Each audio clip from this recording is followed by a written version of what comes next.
So trust is just foundational, everybody. I mean, we know this. It's foundational to any relationship that you have, right? When that's not there, it's hard to really have solid relationships, right? So Avery and I have these things that we call trust makers and trust breakers. Let me give you an example of what I mean by that.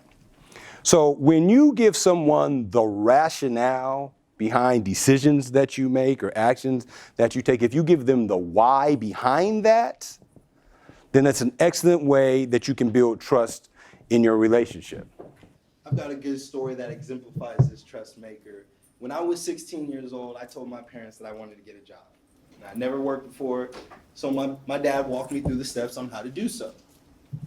Now, on the first day of job hunting, I come into the kitchen ready to go. I got a polo shirt on and my nice jeans.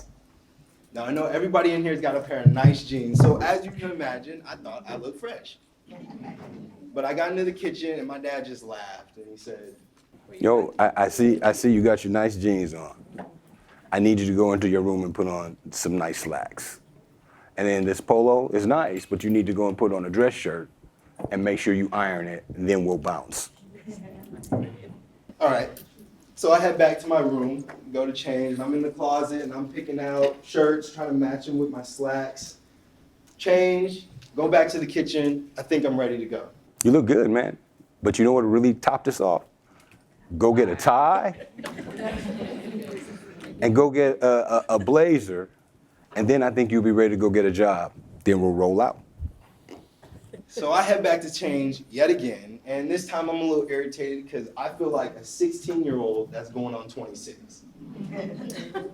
But I change, and we head out, and we go to the first place that any 16-year-old thinks that they could find a job, the mall. So we pull into the mall parking lot, park the car, get out the car, and the first people we see is one of my best friends and his dad. And I'm mortified because I think they're gonna roast me for how I'm dressed right now. But then my friend's dad looks at me and he shouts, "Ooh, boy, you look sharp."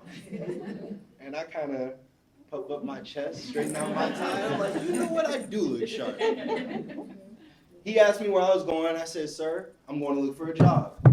He said, "Son, there's grown folk that come to my office that don't look as good as you, that are looking for work." Long story short, I didn't get a job that day, but I did get one the next day. And I'm really glad that I trusted you. Yeah, well, when he came into the kitchen every time and we made him go back out and change what he was wearing, we were explaining to him the whole way. We were giving him the why. We were giving him the rationale, right? He was going to the mall to get a job, not to flirt and pick up girls. And so he needed to know that, but we explained that along the way. Let me give you an example of some other trust makers. When you are able to express appreciation to people in your lives for the things that they do for you, that builds trust. When you're able to share feelings with others and open up yourself a little bit with other people in your life that want to be in with you, that builds trust. When you ask other people for their opinion, and even if you've already made up your mind on what it is you're gonna do, but you ask anyway because you never know, your mind could be changed, or you could add something that would benefit you, but that's just another way of building trust. And we have to do our best to avoid trust breakers in our relationships. For example, failing to deliver on your commitments. Or how about blaming others for your mistakes? How about saying one thing, yet doing another? Yeah, like the Drake concert. What? Okay. So when Avery got his driver's license, one of the first things that he wanted to do was drive to a Drake concert that was happening at an arena in Sacramento. So he was a pretty trustworthy kid up until that point, and I was cool with that. So I gave him the keys to the car and $20 for parking, and I simply just said, drive for everybody else, be careful, be home by 1 o'clock. So he leaves at 12:15, My phone rings. I see it's Avery, so I pick it up and I just say, yo, what's up, man? Hey, Pops, can you pick us up from the concert? Well, what's going on, man? What's wrong with the car? Yeah, I can't find the car.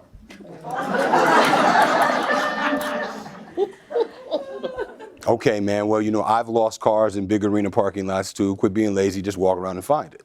Yeah, so about that, I didn't actually park in the arena parking lot. I parked, across the street where those restaurants are. Dude, did you get my car towed? I mean, there are no tow signs all over those strip malls. I know, and I've been looking for the signs, and I don't see. Oh. Saying one thing, yet doing another. And that $20 that I tried to pocket by not parking in the arena parking lot turned into $300 that I had to pay my dad back to get his car out the back. Remember that job that I just got? All that money away. The last trust breaker that I want to mention is withholding information. Now, I had to learn the importance of this because as a young kid, you kind of think, oh, little lie, never hurt nobody. But my dad put this into perspective for me with the help of another Brian Bakerism. And he used to tell me, I will always defend you, but I need to know that you're always telling me the truth. The thing about trust that we all have to kind of embrace is that there are going to be times when trust gets broken. It's going to happen.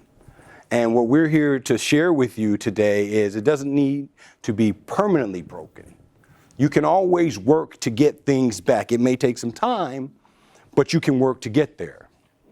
There was a study done last year from an organization called Visit Anaheim in Orange County, California. And in this study, it showed that families spend on average 37 minutes of quality time per day during the week.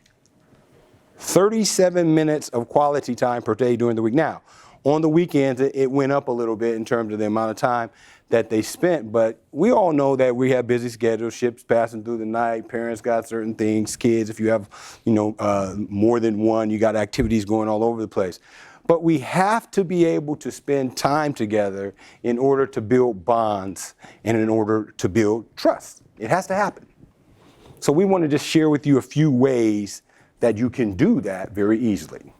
Now, the first way to do it, and this is something we did in our house quite often, is cook a meal together. Spend time in the kitchen as a unit, cooking a meal together. Everybody could have different assignments. Everybody could do different things. Somebody could be washing dishes. Somebody could be prepping. Somebody could be cooking. Somebody could be setting the table. Whatever the case may be. But it's a wonderful way to just spend some quality time together. Everybody's kind of collaborating, building a little bit of teamwork and camaraderie. And then you get the opportunity to sit down and eat together, which we know that doesn't happen the way that it needs to in a lot of areas, right? So that's one, cook a meal together. Number two way, take walks. It don't cost anything for the family to get together, take a walk. Great way to kind of talk about your day, great way to talk about current events, whatever's on your mind. But again, you're all together as a family unit, whether you're 2 or whether you're 7. Take some walks together. All right, and then the last thing is game nights. When they were growing up in our house, we would play games at least 2 times a month. And even though both of our boys are out of the house now, whenever we all get together again, one of the first things that we figure out that we're going to do is play a game. Now, I've been waxed Avery and Justin in Monopoly for 20-some years. I think he's won one. I think my other son's won one. I think I'm like 201-1. But the fact of the matter is we do get together and we do that. And it's kind of friendly competition. But again, it's also just time together. And that's how bonds and that's how trust are being built. So that's just 3 ways that you could do this as soon as you get back to wherever you are, or share it with your communities that you're a part of. There's easy stuff to do, but it really is big in the long run.